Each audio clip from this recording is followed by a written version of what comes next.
Hi, I'm Todd Jones, host of the podcast Pressbox Access. Here's a clip from my interview with Dan Wetzel. Dan discusses the problem with deifying college coaches just because they're successful. One problem with college sports is they got up the coaches. So your college coach is not just a good winner, but he's like, practically infallible.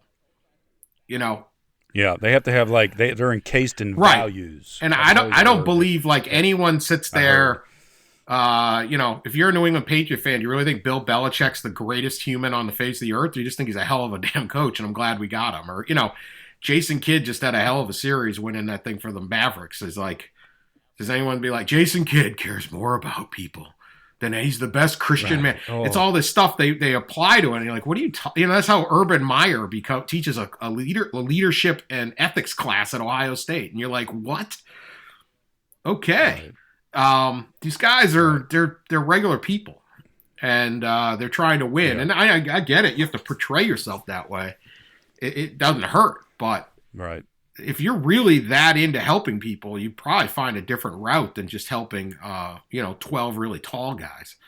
It always amused me the different narratives that surrounded what ultimately was coming down to wins and losses, right?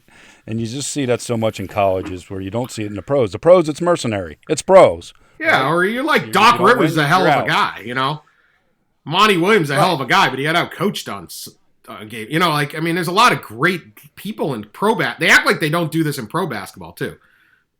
Like, you can't have your only good relationships with your college coach.